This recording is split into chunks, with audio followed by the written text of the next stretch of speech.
My name's Larry Spahn. I'm the current president of Heart of the Heartlands, and we're here today at the Corona Museum and the Webb Educational Center. It's behind me. This is a 1023 locomotive. This engine was built in 1906 by the Alco Locomotive Company, and it was bought for and used by the Kansas City Southern.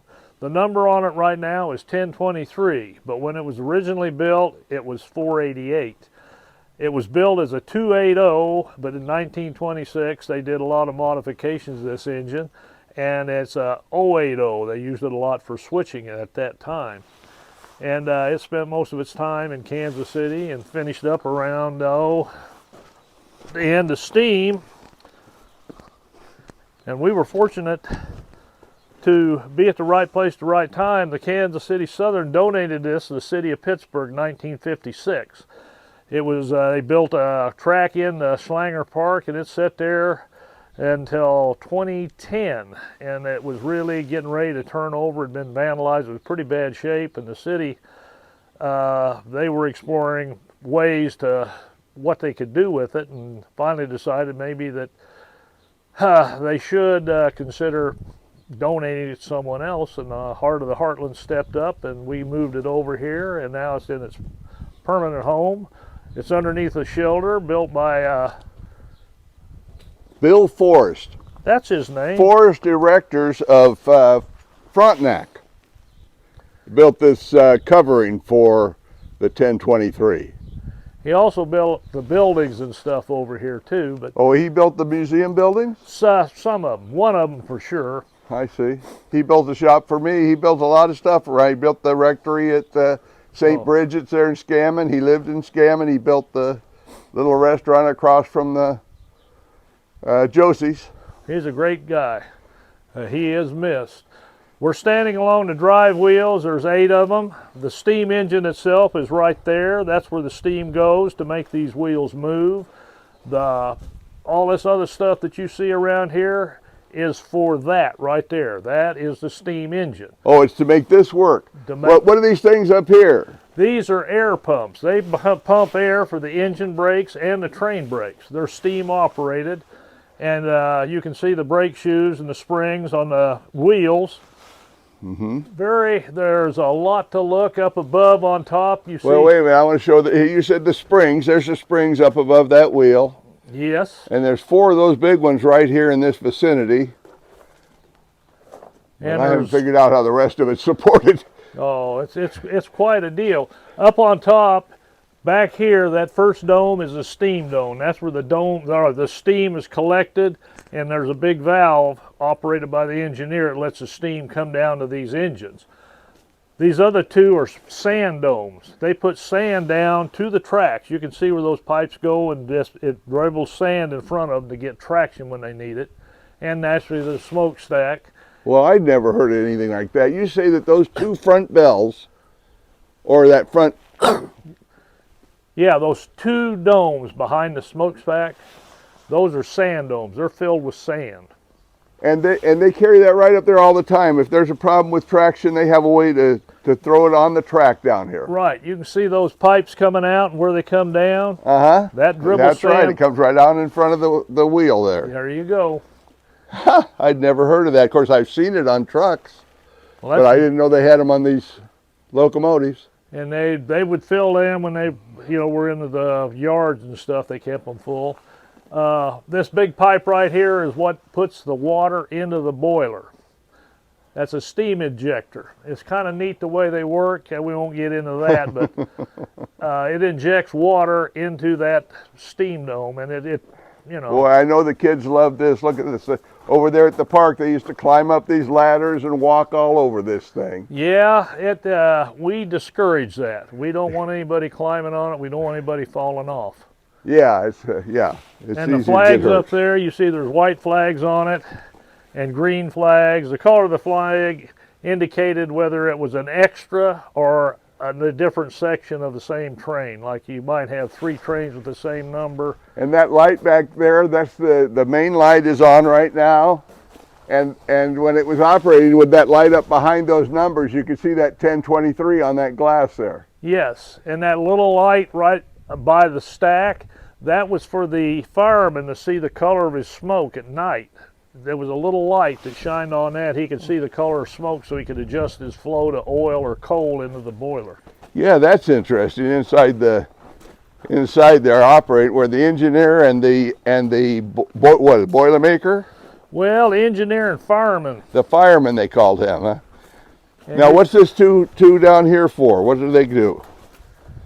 That just blows down. That's you'll see every now and then when you see a whoosh, Is that a pressure release? Or is pressure that, release. Yeah. And you can see this is the brake cylinder that operates the brakes to the locomotive. Uh-huh. And Okay. the other pipe, this comes in from the tender, takes water up to the boiler. All right.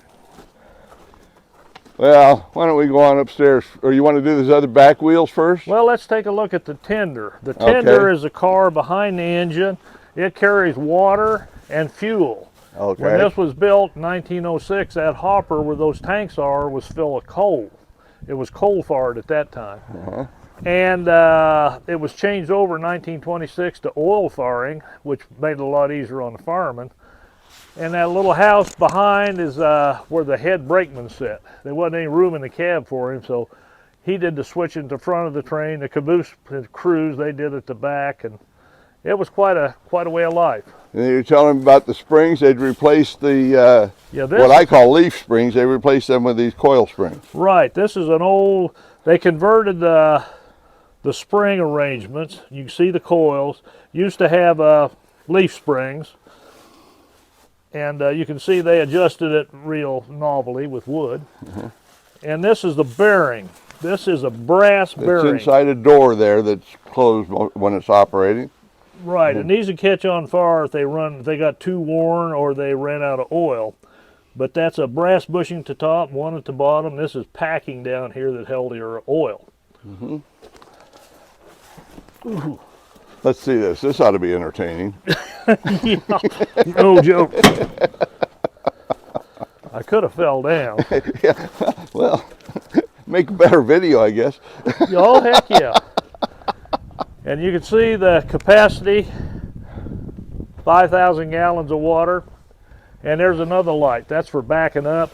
That's it's a backup light, tail light, whatever you want to call it. Mm-hmm. And again, you can see the doghouse for the brakeman. This is a Kansas City Southern section car. It was restored by one of our members and some of his friends, Joe Murphy. Section car, that's for inspecting track. Yeah, and they go out and work on the track, replace What's ties. that thing? This is a water hopper. This was water cooled, but it just boiled the water off, kind of like the old Model Ts. Oh, okay. So you just put water in it once in a while. Yeah. It used water. Yeah, it did boil it away, and you'd put more water in it. Uh-huh. Okay.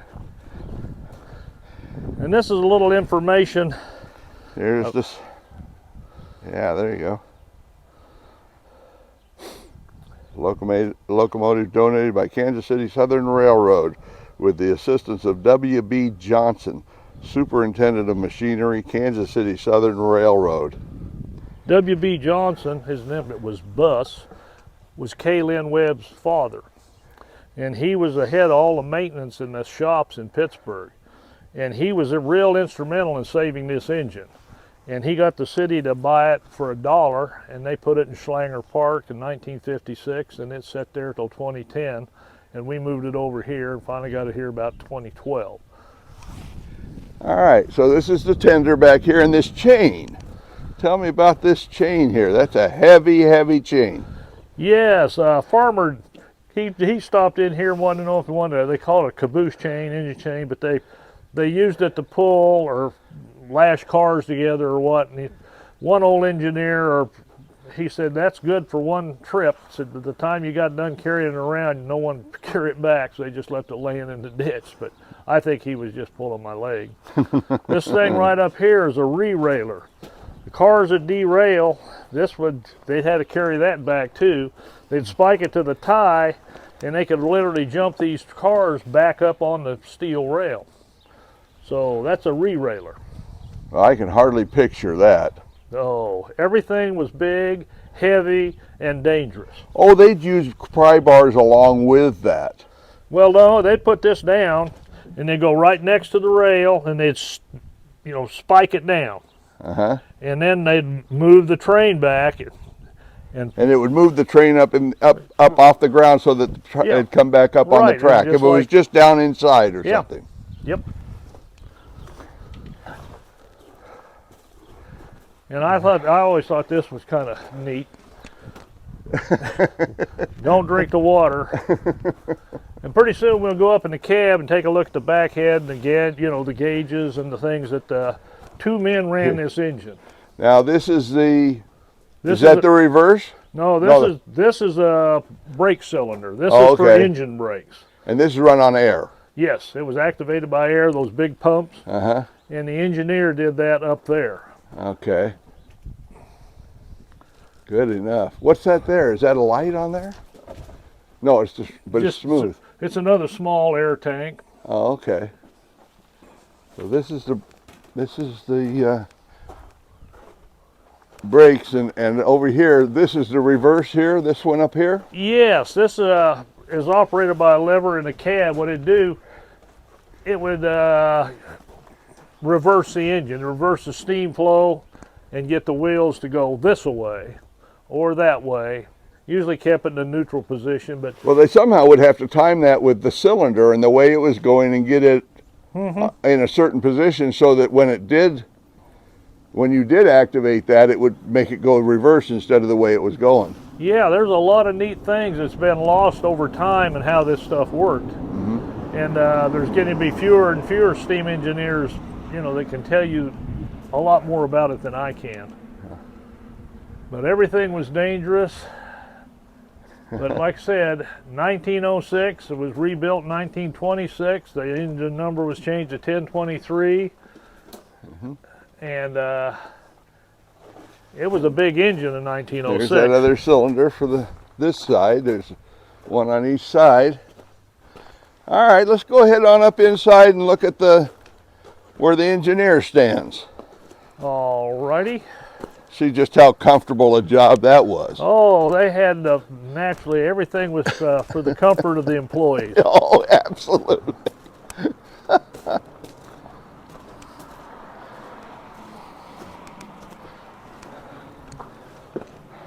It was a little harder to get in the engine than it is right now. Yeah, that step up we saw on the other side, that's what the engineer would use, and the fireman, they would use this step up here. We've got the luxury of a ramp ladders that somebody built for you. Yeah, and John Parsons is going to build us some metal ones that we won't be working on and worried about rotting away. Oh, here is where it happens. On the right side of the engine is where the engineer sits. He sits right here. Notice the upholstery on that board. And on the other side is where the fireman, the guy that controlled, he used to shovel coal out of this tender. Well, I've decided that man carried a pad with him when he came to work. Well, it's usually your coat. Your coat was your pad. And your dinner bucket went in here, underneath. Oh, okay. Oh, there's a storage in there, huh? Yeah, well, let me step in here and I'll you can actually open that thing? Oh, yeah. This one's got hinges on it. Okay. And you'd store whatever in there. Well, there's quite a bit of room down in there. All right. Nice soft, too. And the fireman controlled the flow of oil with these four knobs. There's 4 burners in there. And he could tell by the color of the smoke just how balanced his fire was. And those gave him more fuel or less. And water. Water's over here. Water's over here. And here's your sight glasses, which was real important.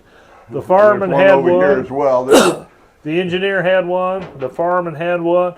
And it's backed up by manual valves. See those 3 valves in a row?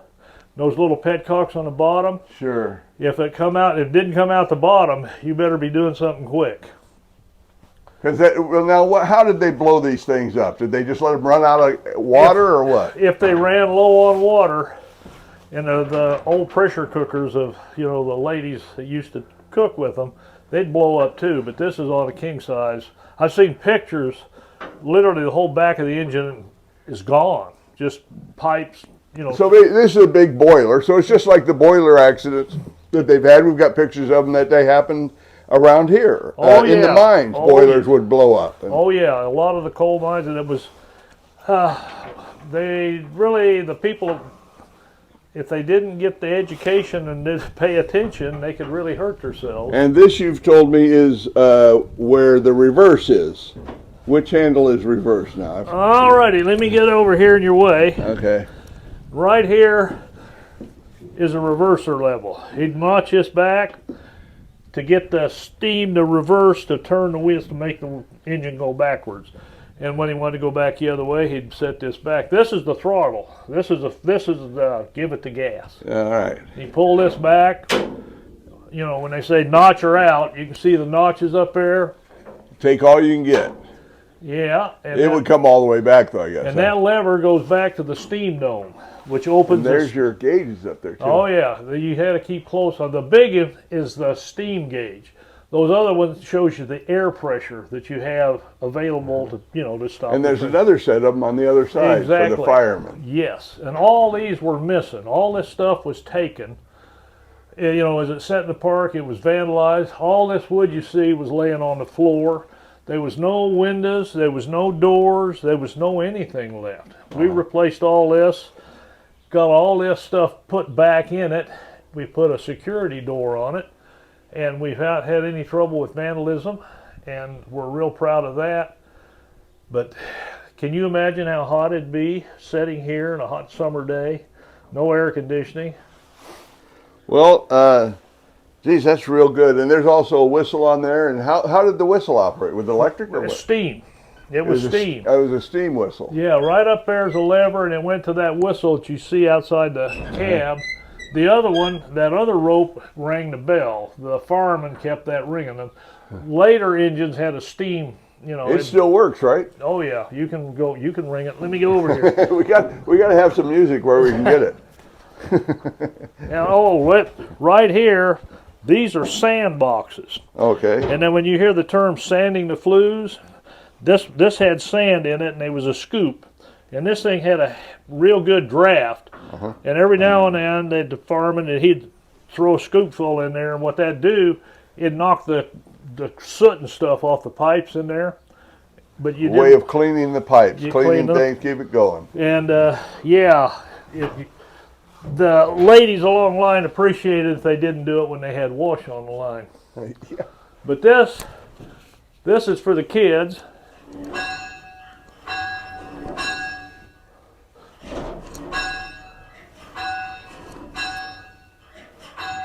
And I can see when they finally made that steam operated, the firemen really, really enjoyed that. But all right, Larry, you got anything else you need to cover here? Of course, this is the run by oil. We talked about that. It's run by a thick sort of tar. Yeah, it's bunker C oil. And it used to be this area where these tanks are was full of coal. And you shovel the coal in. And back behind it, like there's the doghouse and the water, they put water in. These used more water than they did coal. So that's about every 50 miles they'd have a water tank. But they had to refill them. And then this was switched over to a kind of oil. Right. And this fed the oil into this heater right. there. And you said there was a heat pipe of some sort put in the oil here? Yes, steam. There's steam pipes inside these tanks. That, once it gets good and hot, it flows a lot easier. Yeah, sure. And then they suck it in here, put it up here, control the flow here, makes a fire, boils the water, goes up to the steam dome, down to the wheels. As simple as that. All right, is that good enough for you? You think we got it? Well, we probably want to come back and do it again, but We'll remember what we forgot after we're done. Yeah. Thanks for watching, folks. See you later. Thanks, Larry. Toot, toot. While we're here, I just want to point out one of the features that really made railroading a lot safer. It's still dangerous. This is known as the Janey Safety Coupler. You can see the knuckle. These were open over there. You pull this back. You didn't. This. Whoop. There we go. This took the place of the old Lincoln pin coupler, which we're going to show you right now. Oh, this one over here. Yes, let's take a good look at this. Okay, so we can compare these. And this is this is unusual in the fact that you had a stand between the cars, and you don't have radios back then, and you're going to have to get this up so you can drop another pin right in here. So you're standing in here trying to get the train to back up. When he bangs that in there, you drop the pin. They used to tell just how much time a brakeman had by the number of fingers that he didn't have. Oh my. But when you'd mash them in here, people would get mashed. It was really a terrible thing. But this is the Lincoln pin coupler. If you hear, and it's not Lincoln like Abraham, it's just a link and a pin. And now this is, if everything's right, it's leveled up. But if you've got a loaded car here and an empty car here, then you got to have a stick here to hold that up, unless you want to put your hand there to make it fit. All right, Larry, thanks for explaining to us the Lincoln pin, and the other one's called? Janey Safety Coupler. A Janey Safety Coupler. Thank you.